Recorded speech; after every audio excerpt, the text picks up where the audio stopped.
So, welcome to the Starting Pixel podcast, the show that explores the creative edge of filmmaking, where emerging tech meets storytelling, from AI to virtual production, robotic arms to digital humans.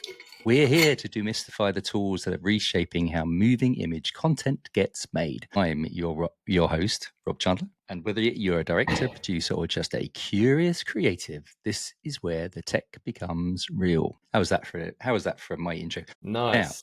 Did you get Normally, AI to write that, Rob, or was it? of course I did. Of course I did. So normally what I've previously done is that I would also do a big long intro for our guest. Now, I've been thinking about this for some time, and I had some sort of standard questions as well for the guests, and it never really quite seated well. It never sat well. That's the word. Never sat well with my incompetent way of presenting. So I thought I'd do away with it this week as well, and just launch sort of straight into it, really. So our guest this week is Ed Tracy. Now, Ed Tracy and I met a few months ago, I guess, must have been now, and we sort of hit it off, which is one of the great things about having a podcast, is that you sort of get to talk to people, and it's great talking to them again while hitting the record button. And so Ed is the most famous person, which isn't From you, Rob, I'm apart from you. about to dig myself into a hole. Be the most person. I think so, yeah. Only because he's got a Wikipedia page. Okay. Which It's I quite a don't think's small been one. updated for a few years. It's honestly, it didn't go on. It didn't go on for a lot I of need to scrolling. do that straight away once we finish. Just That's suddenly. fine. Well, as long as you mention that you've been on the Starting Pixel podcast, I know, yes. starring guest on the Starting Pixel podcast. Notable achievements section. Yeah, right at the top. So anyway, Ed and I, so Ed's a great guy. He shared me some Thank you. videos that we're going to sort of talk about, and that's one of the reasons why he's on. But maybe introduce yourself first of all, Mr. Deep Tracy. breath. Yeah. Yes. I don't think I've ever done a podcast. So if you've got the debut, famous, not really, but some of the things I've made people may have heard of would be my get out clause of that one. So yeah, I've always just made stuff from London. I don't know how far back you want to go, but yeah, I was thinking about it. I could waffle on about a number of things, but I basically have always made animation, music, films, and I've had various careers throughout the decades of cameraman, started out, then editor, then directing a bit of adverts, then directing TV, moved into visual effects, production, produced a short film, and then did the game as well, a VR game through the 3D Unreal Engine. This is sort of past sort of 7 years, and then jumped on, the TV industry took a downturn, as I'm sure some of your viewers would appreciate. So last summer I started looking at all this AI stuff, wanted to do a YouTube channel because that's where everything's heading, and then made a load of AI videos which went viral, and the channel went from 0 to 250,000 subscribers in 3 months, 85 million views, and it's led to now setting up some kind of AI venture. Cool. With some people. So yeah. So a few things. So a creative got into TV, got out of TV because it all was going a bit pear-shaped at the moment. Thankfully, TV's coming back a bit in now. But yeah, but it's not what it was. And obviously, yeah, everything's moving to YouTube and online and all the rest of it. Pressures on budget. So yeah, the AI thing is just brilliant for that, because you can focus on the creation and, yeah, I'll stop waffling. So what is it? Well, I guess what have you seen? What was it like? What was it like back in the day versus sort of, I guess, back in the olden days? What do you mean? Because I come from a corporate background, which I've bored the listening audience with before. So I've no experience of anything in the world of a lot of people I speak to have, been in either TV or VFX or creative worlds for most of their careers. So I don't really have a bit of anger. I guess I don't really know what it was like. Was it lots of fun? In the olden days, I don't know.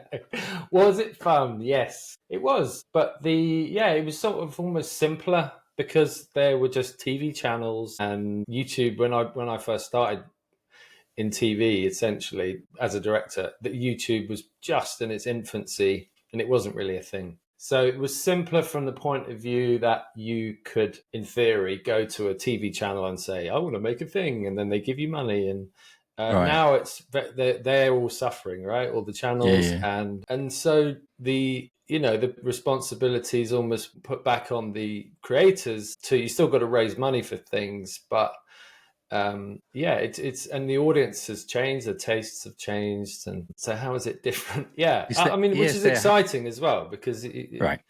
it's if you can get it to work, then the TV channels and the streamers will be sort of biting your hand off for it. But Right.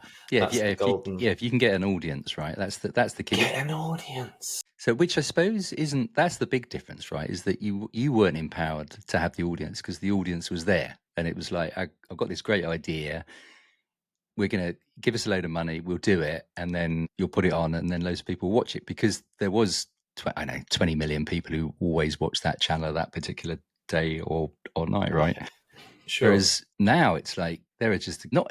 I mean, I remember going to the US when I was a kid and seeing cable TV and just seeing this this huge big long list of different TV channels that you can get from and I grew up with three kind of thing. That's how old I am, and that was Yeah. mind boggling. But it's sort of everyone is almost a channel now. It's almost not even to do with the platforms, right? If you want to see Ed Tracy or Rob Chandler, you just find them on. They just happen to be on a particular channel, whether that's a podcast channel or it's on YouTube or E4 or wherever.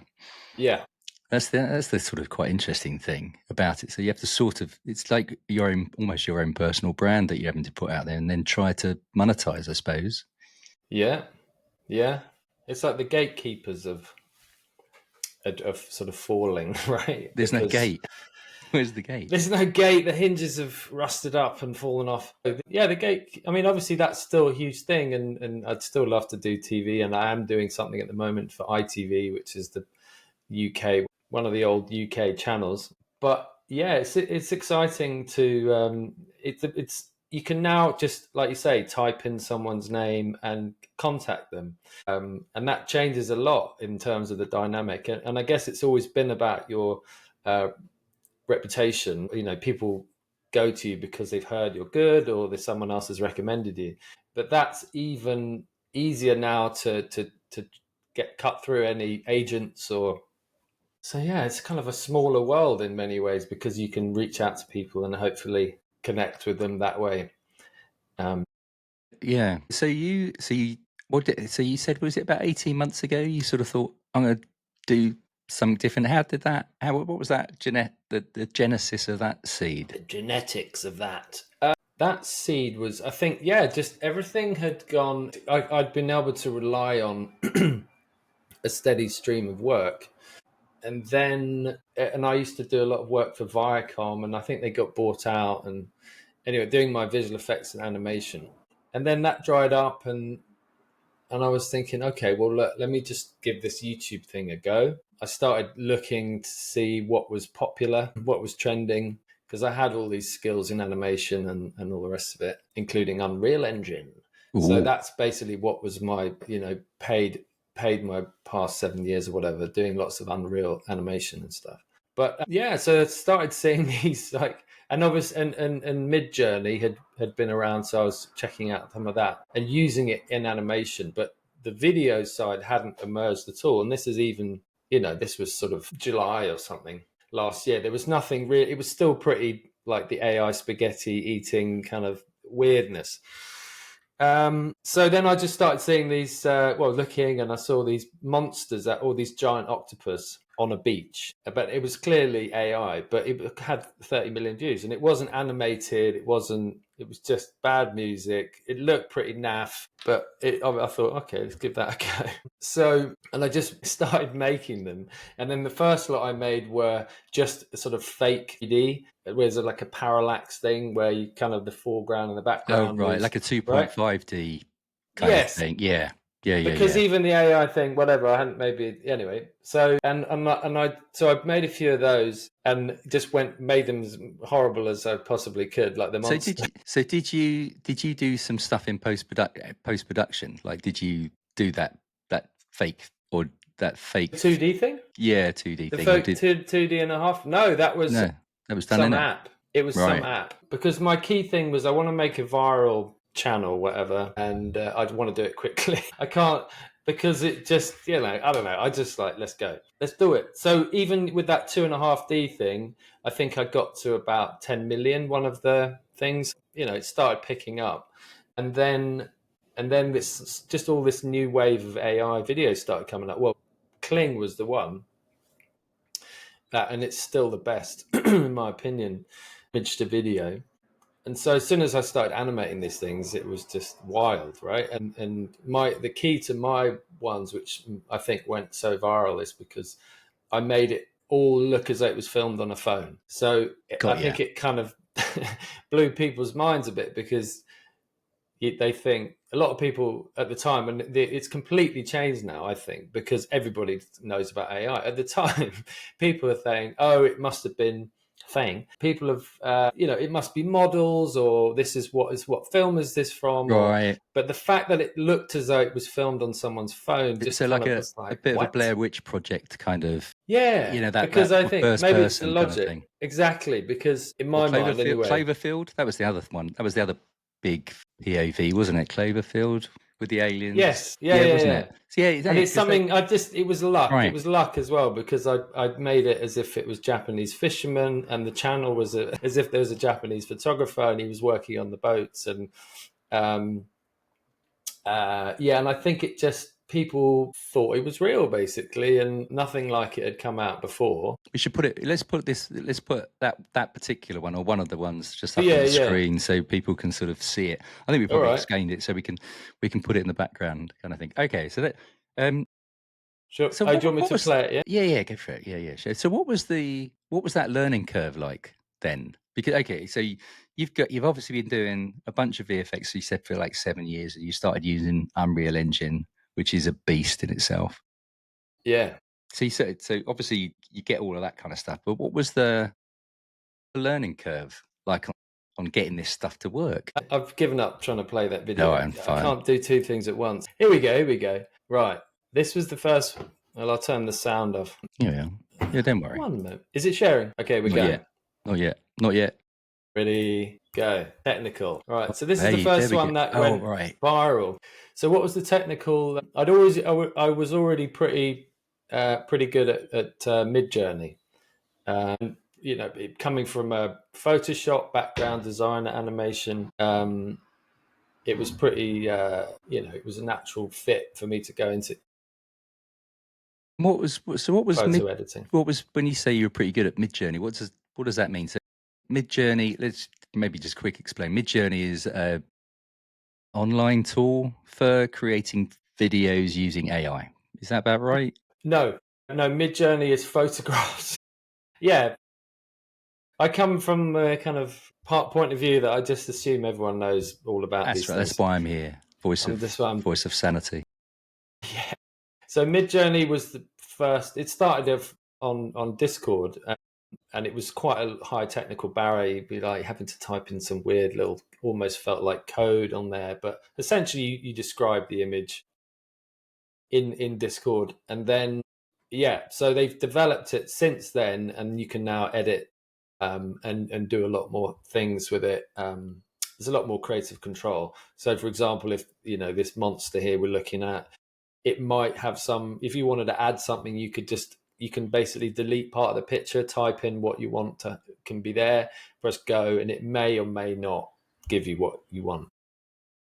But yeah, I just started figuring out, actually the key to it from my point of view was putting details like what camera is this being shot on, things like Right. that, because I think often that, especially that early stuff, it just all looked the same. There was a kind of AI look to it. There was. It was all a bit Yeah. shiny and a bit meh. So that just came out of people typing in, "Show me a kitten and he's flying through the air and he's Superman," and they'd all basically look the same. But once you start figuring out, okay, make it look as though it was shot on cinematic 70mm, 1970s, blah blah blah, and you can put in all sorts of other references and style images, and then So you when you start say to you get can, something that looks good. so there's it. Yeah. So style images. What do you mean by that? Yeah. So actually talk us through a little Yeah, bit of your sort of, I how guess, to. a little bit of a process of getting from an idea to actually getting something that looks sort of what you sort of what you want. Well, I could do it live. No, I won't do it live. I'll just try and explain it. Never do a demo. Never do a live demo.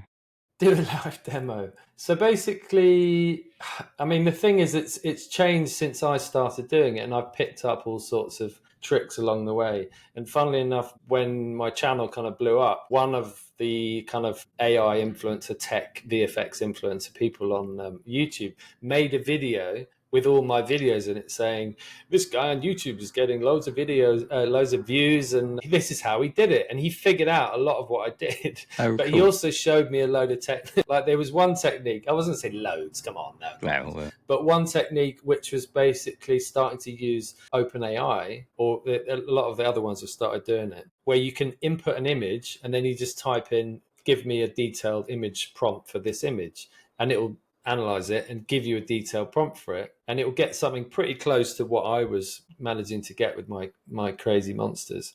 so you'd give it an image, it would tell you, and it would then spit out a prompt, which you then could put into something else, and it would come out with.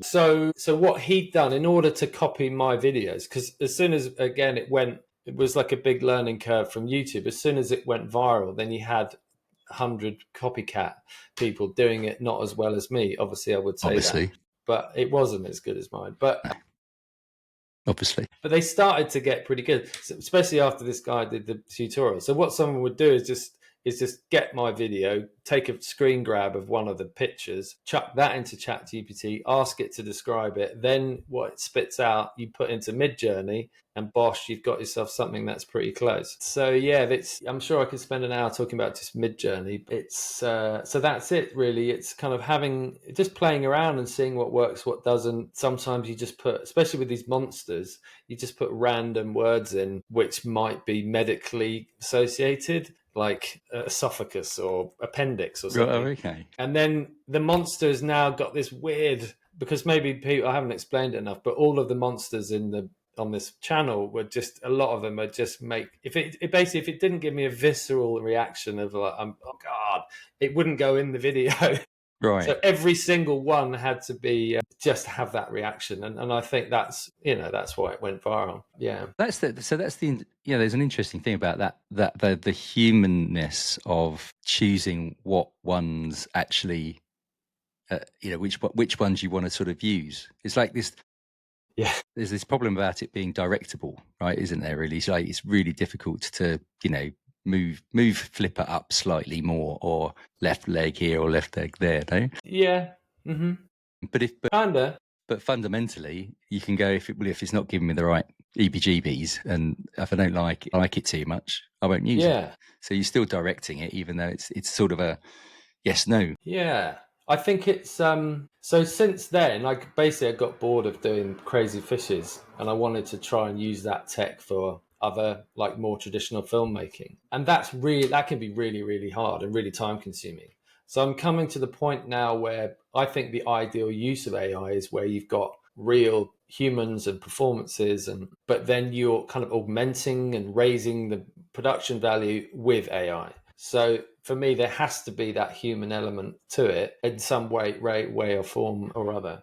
But yeah, trying to get, and the tools are improving all the time, but trying to tell a story where there's a consistent character all the way through.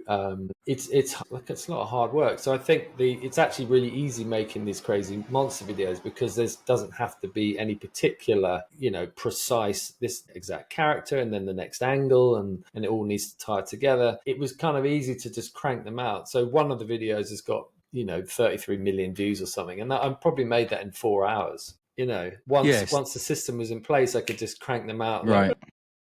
Yeah, so doing so like a period piece, a Bronte kind of esque kind of thing would almost be impossible kind of thing. But having Well, these yes. Oh gosh, yeah. I mean, it's but so I'm really interested in virtual production as well. So that's why I, was at the exhibition and I met you, because ultimately it's another tool. I think AI, obviously, it's another tool for filmmakers to make stuff. And now you've got the virtual production. I was completely blown away by the Film Soho. They did their oh right, yeah. Yeah, and actually on the day I met you, there was an Italian company. I forget the name, but they have this image based lighting. So I'm sure all your the viewers will know what virtual production is. But essentially, the LED wall, and then you're in a small studio. But for me, because I've done a load of green screen stuff before, but the this image based lighting is reactive lighting, and then suddenly for me that all tied together, and that's the key to just really, okay, this opens up so much because you can make it really realistic Was in that this your, tiny studio. was that a bit of an aha moment for you with, seeing It that? was an Right. aha. Yeah, big Oh, time. got it. Because I'd done a load of stuff. I mean, my film I'd made in, gosh, it was like 2015 or something. Film for when, I produced it with my company, and it was all green screen. So you could get it looking good, but it was always something missing, and I couldn't. You'd light it, but there was something about it's in camera. All of the so you're not doing the keying out. This is the virtual production stuff we're talking about, and it's got this image-based lighting which you can have dynamically, if you're in a fun fair and there's different lights going and cars and stuff like that. Yeah, that was the magic that brought it all together for me, that sort of studio-based filmmaking. So it is actually. I from an early time when I got into it, I worked out that the three rules of virtual production were lighting, lighting, lighting. Because Right. without getting that right, it sort of always looks a bit flat to me. And then Mm, since this sort of image-based lighting, and Ed did a really good job of explaining it. Just another sort of explanation is that basically excuse. it follows what's going on in the background, basically, right? Whatever lighting, the foreground lighting, which is going onto the Mm, talent or any props, is being controlled by the set or the scene, the virtual set mm, or scene on the background. So as Ed mm. said, if you're in a fun fair, you're going to expect loads and loads of flashing lights from lots of strobes and all sorts of things, and that physically happens in the studio, Yeah, yeah. which is brilliant. I mean, and that really leans into that as well. So it's something that it's actually be pretty hard to replicate without even with setting up a fun fair. Yeah, that was definitely the aha moment, because I could see the benefit and it was exciting to try and use these LED walls. But yeah, once the lighting was there, it all came together. So my plan is, whether or not it'll happen or not. Now I have all these tools that I can potentially use, and um, the films I wanted to make 10 years ago, I can now make in theory, right? It's still the hardest part of the process is the script, but that's another conversation. As far as just putting it all together and raising the whole visual experience and the production value and all the rest of it, feels like the tools which I'd love to use and which I plan to use is virtual production for essentially all the mids and Right. the close-ups, and Smart. maybe full body shots, Yeah, one of and those. then stop putting me off, and then all the wides and things. It's all augmented with AI essentially, and and you kind of mix it together. So you might have a real photo of your actor, but then for a wide shot, you've comped them in maybe with Photoshop, because all of the best AI video comes from image to video. It's not type in, I want to blah, blah, blah. It's always a Oh, bit like, meh. The best stuff, it's because you've controlled the look from the very outset. It right. just takes out that That other layer. that makes so much sense actually. Now I've never tried that because I've always sort of put, and I was hot onto it when it first came out, as you said, sort of certainly with Mid Journey 2 years ago, something like that, maybe a bit Yeah. more. Got really hot onto it. Then sort of everything, as you said, looked a bit cartoonish. It was really tough trying to get anything out of it. And then I just went off of it, and it's like it's not working. It's just not. It's too hard. You It's just gave that up too early, Rob. I Come gave up. on. Well, what I did is Never give up. I dipped into the market. I pulled out and waited for the pioneers to turn into Yes. right. Me wasting months and months. You wasting months instead of me wasting months. Instead of me doing that, I do podcasts, right? Exactly. With just different angles before we become our own avatars. Hmm. So I sort of give that. So that sort of makes more sense actually, because if you give anything a 3-word prompt and expect it to be, to do to explain something to someone and them not to glaze over, let alone a very clever computer. Yeah, just giving it a picture and go, oh, can you make this happen, or do a wider Yeah, version of this, or do this through a 35mm Cook lens, or however, or change it to that makes was yeah. always the best. Those are always the best. The results. I found that out soon onto it. And you yeah. But what's even cool, like they've, as I say, they've developed the Mid Journey. I don't want to be like an advert for Mid Journey, but they're the ones who've really gone for, as far as I can say. It changes every week, but yeah, Mid Journey's really pushed it on the images. So now you can, not only can you generate an image in there and start editing it, and you can now retexture things, i.e., you could have a picture of you, but then I say, man in cybernetic future. And so it'll be the same image essentially, but you'll be now in the cyber world with all the lighting changed very briefly. Hopefully no one from Midjourney is watching it. They'll be like, that's not what it is. What about The other cool thing is that you can, relatively new, is you can just input any image you like into it. So you can just paste in any image and start editing that. So I could get a picture of you, and then I just scrub out behind your back, and I put a monster attacking whatever, and suddenly and it's all brilliantly held together. So I guess my point about the merging human actors with AI, like real actors in the virtual set, that I think that's a really exciting workflow or way to pull a whole film together, because you've got the real actor, it's all consistent. You don't get that kind of horrible AI uncanny valley thing from humans. But then maybe there's a wide shot of them walking through on the moon or whatever, and that you would take the photo to the exact image of the person, you would make it wider, you'd put they've got a bit around them, and essentially Photoshop them on the moon, and then press walking on the moon in the video, right? and that's your wide shot, if that makes sense. Yeah, that makes absolute sense. I'm hoping. So what about, have you come across what comfy AI? Yeah, Comfy UI. I did try it, and there's definitely a high technical barrier to it, and I would consider myself pretty technical. So it leads nicely on to my AI venture. Ooh. But so basically, the Comfy UI is cool, but it's a technical. It's hard. I mean, even I couldn't get some of these tutorials where you download all the bits and you press go, and it was like missing elements. So it's hard. Like there's a lot of people who use it. So the idea is, with me and 3 other guys have set up a company called AIMS, short for AI Media Stack. Ooh, I like what you've done there.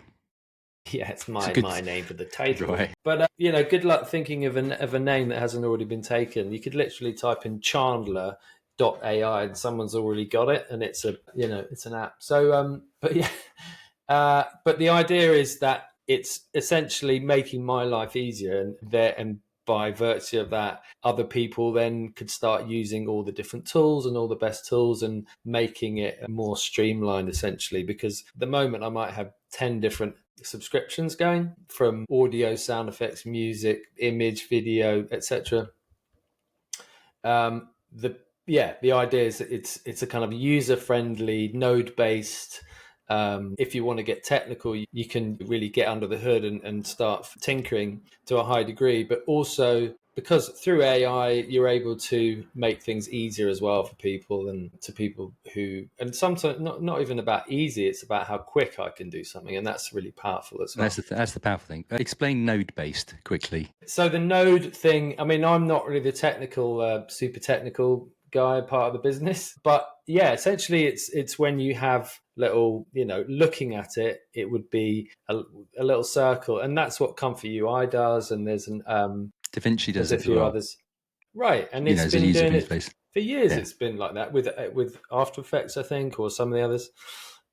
So one little node might do the image, and then the next little node might be the video, and then the next little node might be whatever, and you can sort of join them all together, and it just means it's one place to do all these things rather than jumping and hopping between all the different apps. So yeah, you sort of have, it's almost like a flowchart, right? Or it's like a line. You have the input, and then you have the output, and then you can put these little functions as almost like little buttons kind of thing in this line. And then when you put the image in, then it moves along the line, gets to the next button, it says turn it green, so it turns it green. Goes along to the next one, make it jump up and down, makes green thing jumps up and down, goes to the next button, turn into monster, and then the final thing plays out, right? Exactly, yeah. And it makes certain parts of it much easier and more powerful, because you can have because with Midjourney it's sort of, you're dealing with one image at a time, and you're having to deal with the image prompt, and it gets complicated quickly. But with a node based, you can have one of the nodes might be your character that you're trying to keep consistent throughout. So you'd have that would be one of the nodes, and then you would plug that into the image, and then you'd have another, which might be the location. So it's a way to almost organize the creative flow as well. Right. Yeah, yeah, yeah. So yeah, so if you wanted to focus on the size of the monster, you just look at the size of the monster node, right? Yeah, yeah, Right. exactly. Right. Yeah, Rather than having to do the entire thing again, that you'd yes, sort of, as a prompt or as a, put the picture and all that kind of stuff. What it allows you to do, rather than, oh, actually the size of the monster is not quite right, we'll just focus on that node, that little button, and yeah, go, okay, make it slightly bigger or smaller. I mean, I'm simplifying that obviously, but yeah, yeah, right, that makes a huge lot of sense yeah, as well. yeah. So the idea is we would create this tool, and then get people using it, and they would start creating their own workflows. We would do our own to kind of set the ball rolling, and we'll focus on some which are most beneficial to the most amount of people. But yeah, as soon as you start putting it out there where other people can innovate, the human creativity, and then they could potentially make money off the back of those, because you could sell those workflows, and it's all very exciting. We started, at the beginning, we're at the beginning of this journey to start building it. I mean, another big part of it is actually the knowledge aspect and the sharing and the community aspect, because it's changing so fast. All of the stuff, and your starting Pixel is kind of obviously more focused on the virtual production side of it. Okay, I don't want to pigeonhole you, but what I mean is that there's so much information, and certainly with AI, it just seems like a new thing's coming out every day. Yeah, yeah, for sure. So there's a big part of talking about, what you do. It's a way to sort of focus and hopefully get the best processes to rise to the top, and make sure you're working within a community where Yeah. you're hopefully getting all that information. Yeah, I think absolutely to your point. I felt myself being pigeonholed by using the term virtual production, because it sort of became, I've been doing it like it's 2.5 years only. It's kind of thing, and it suddenly dawned on me that it would end up being pigeonholed and not becoming less relevant. But it wasn't really what I was trying to achieve either. I really wanted to try and achieve the ability to I don't know, form that community, and to your point, actually get people talking and sharing knowledge in a sort of a safe environment as well, but also giving access to people who are non-technical as well, so they Hmm. can sort of understand what is possible. So when you do walk into a studio, you go, wow, that's possible. Or, you start talking to people, and you can find people who Mm. are non-technical, which is sort of where I'm, want to try and move it to as well. And we do talk about AI on the channel, but it's sort of interesting actually. This interesting point actually. It quickly turns into the debate around creative ownership and IP Mm. around the whole piece as well. Yeah, yeah, yeah. That's another big part of it, is addressing all of those legal concerns, and because you want to ultimately, whether it's technical or legal, you just want to focus on making stuff. You don't want to have to waste all your time looking, oh, is this going to be, am I going to get sued for this, or I'm treading on someone's IP. So that's another big part of it. So we tried to just identify all the hurdles and all the fears that people have, and the Right, nice. opportunities, and yeah, try and make it a web based app ultimately, but and it will be cheaper as well. Right, So yeah, it's amazing. I was just talking to the technical, without pigeonholing him too much, but the technical guy, and he's obviously a lot more than that. But he was explaining to me how it can be done cheaper. So it's definitely something I want it. So we're building. I've got this, this team together, just building something for me to make my right, life easier. I'm user number one, but yeah, and then hopefully more people will be thinking along the same lines, or will need it also. I'm sure they will. So that's the for plan. sure. Yeah, yeah. No, that sounds really cool. So what's the timeline on it? Do you know? Have got any idea about that yet? Well, we started building it basically this year. Wow. You Well, know, we want to be. Yeah, I mean, it's we're built. What's all this kind of jargon is now part of my my brain. So the alpha, we're building the alpha. Love an alpha. We love an alpha, and then that'll be in hopefully in 3 months we'll be able to share that with some bespoke. That's not the right thing, but people will target. Will be students, studios, creators will start using it. We'll get that feedback, and then in another 6 months we'll release the first version of it. Yeah. So set the Wow. time. That If they're sounds really watching at exciting. the moment, I think they might be some of them, my little team or Yeah. company or whatever. They'll be like, "Ed, shut up! It's not 6 months." Yeah, Yeah. it will be. Hopefully, it will be. What was I was going to say? So so you're going to, he said that you're sort of user number one. Yeah. Well, yeah. Yeah. Explain your sort of demographic a bit as well. Is it creative agencies or is it those people that we've turned into, which are content creators, right? So, we're Mm, creating content now and mm. you've created the YouTube channel with the weird monster Japanese fishing fleet. Yeah, yeah. Well, is that the end? Is that the sort of direction of it, or is it traditional? How do you see it being used? Well, it's without being too being too ambitious with it, but we are very ambitious for it. As me as user number one, I'll have to put on a few different hats. So I'll have to be imagine because I'm obviously experienced and been doing this for years, but we will need to appeal to people who are less technically because a big part of it is to lower the various technical barriers. So there will be hopefully individual people who are just interested. What can we make, what can we try out, and then as you can pay a bit more and then you unlocks other features and different access to different models and premium versions, and then you can open up more capabilities for it. So then that would appeal to not just creators like me who are doing it for a profession, but then teams of people working on it. So then you could scale it up to something on a larger scale where multiple people are working on the same project, and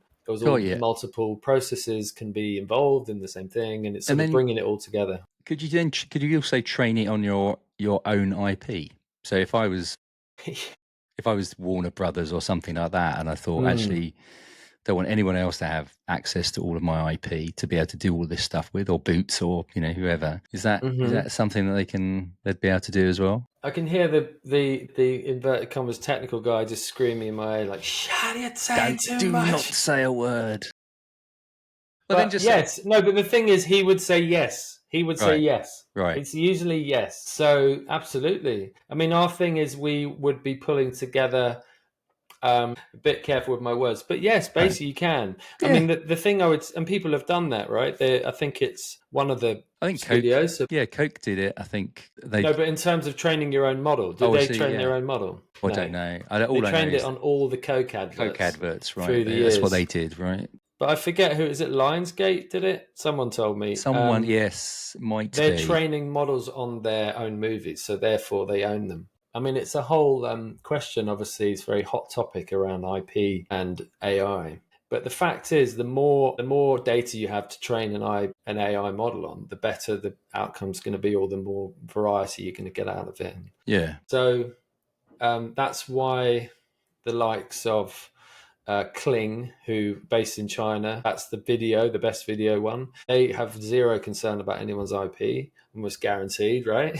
Sorry, Kling. But I think it's likewise with yeah, I put my names now on the list somewhere in China, but Does your lights go but out in your house? yeah. But Mid Journey as well.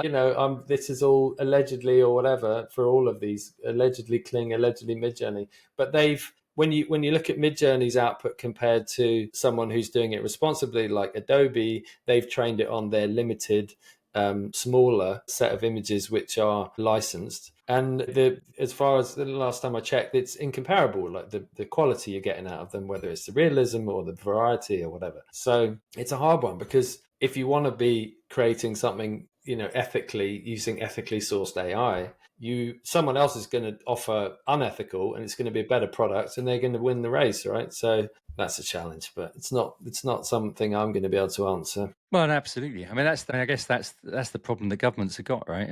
Really, I mean, as you say, us two debating such things, but it's sort of, it's going to be interesting as it comes out.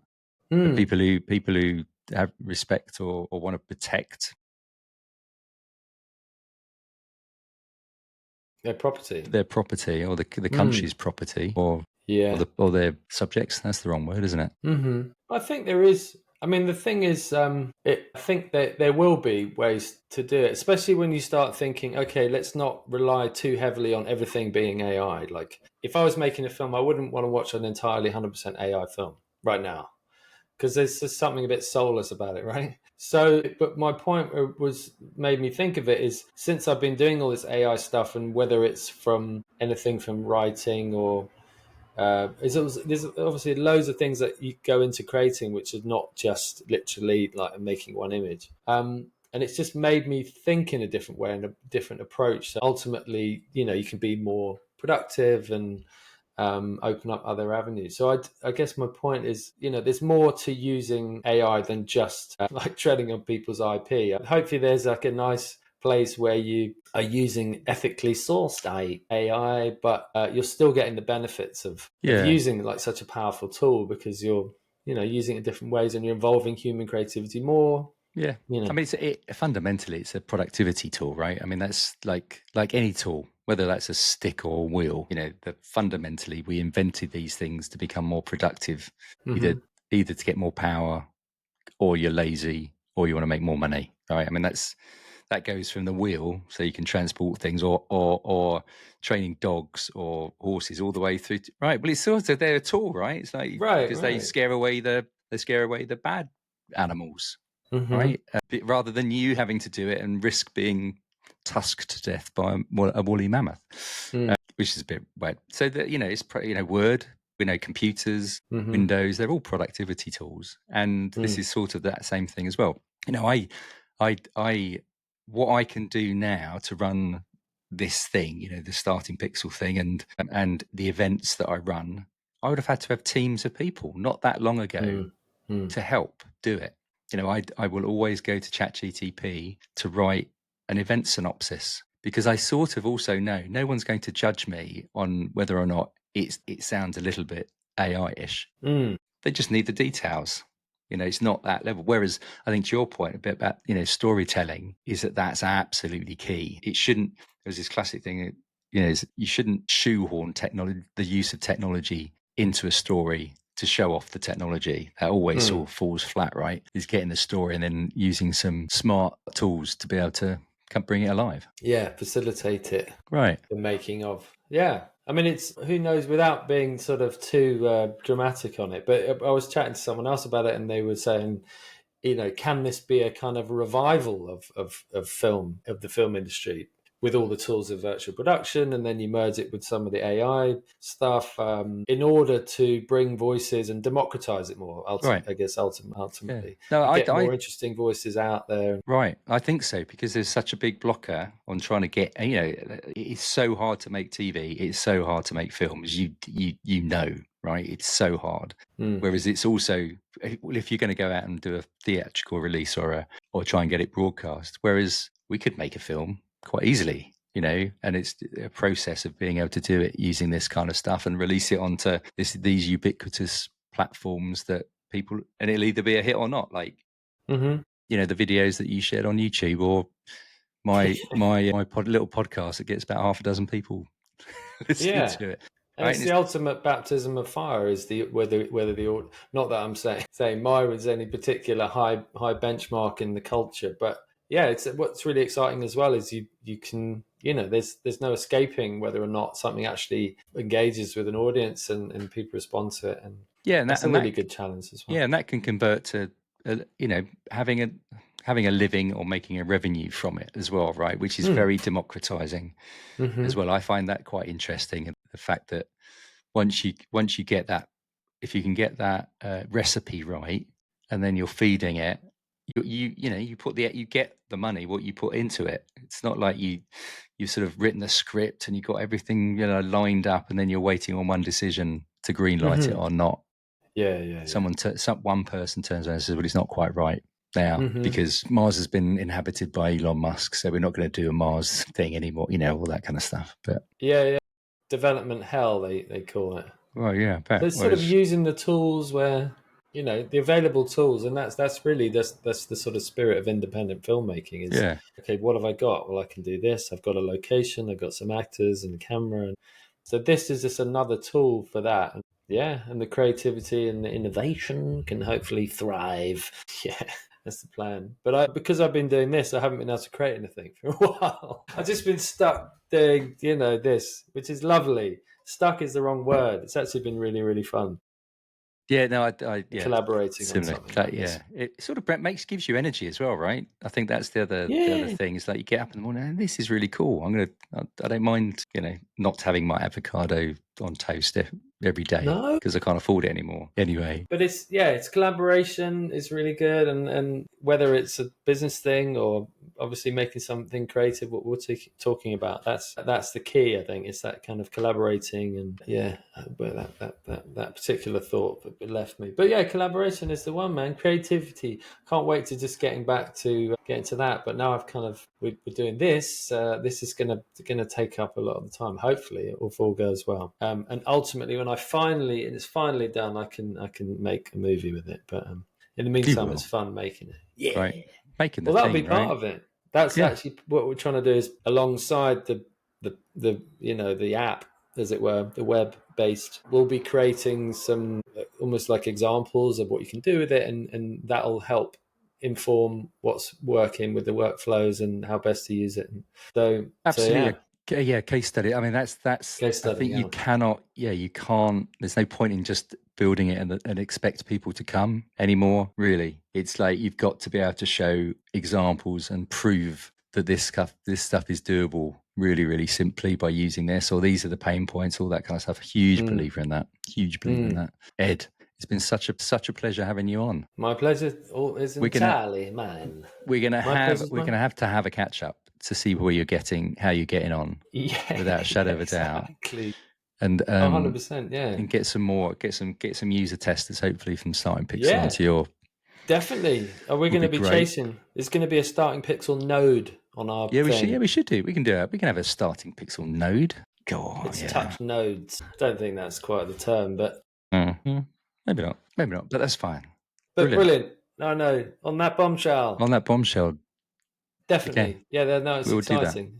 And It's what good are to you up to chat at the to you. moment? Other than that, are you up to anything else? You got any stand-up gigs or writing a book Yes, or? stand up. I'm directing, producing this pilot for ITV with a good friend of mine, producer in Northern Ireland. So that's a comedy quiz show, basically. Nice. Watch out for that. Okay. So yeah, doing that and developing. We're bringing back Brian Badondi, who's the Really, my face daughters, jacker my daughters character. will be Yeah, beside themselves. They are you heard it here absolutely first. I don't know. I think I just dropped the okay. truth bomb on everyone. This is it Yeah, Brian first. Badonde, absolutely. Yeah, I don't even know if I'm supposed to say it. Oh, Whoops. okay. I'm sure it's fine. We can edit that bit But out. yeah, we're Don't doing a worry. Brian Just let me know. Badondi thing, me and Kayvan. So that's just a couple of the exciting things I'm up to. Brilliant. Yeah. Let's go. God, Brian. Yes, Brian. Get Brian on the podcast. Oh, we should definitely get Brian on My the podcast. virtual production. And we can get one of my daughters to interview him. They would Yeah. absolutely. They're like in their 30s and mid 20s and 30s now. So Yeah. he's been it must be quite old, mustn't he now? What, Brian? Brian's, Brian, I don't know. He's like in his 60s, Brian. brilliant. He's not real. I don't know if you know what that is, but it's someone What? in a plastic mask. What? Yeah. Did you What? not know? It's all. The illusion of Sorry, okay, yeah. creativity. Your acting's too good, Rob. That was But it, yeah, keep an eye out for Brian. Brian. Actually, I think anyway, we could talk about Brian for ages. But I was trying to get Kayvan to. Kayvan's the guy who performs it all and writes it and with me and directs it, whatever. I was getting him into the virtual production thing, so we'll see. But we'll we should ultimately definitely do keeping that. it. We're going to shoot it in the studio, but we're just going to keep it a bit lo-fi. But when we do it, it's going to be. I'm going to be throwing all these fun things we're talking about at that as well, Brilliant. around it. So yeah, Love it. that'll be the Fabulous. output. Brilliant. All right, Cool. brilliant. Thank you again. My We shall pleasure. talk again. Yeah. Cheerio. Have fun. Cheers, Rob. Have a Bye. good one. Bye.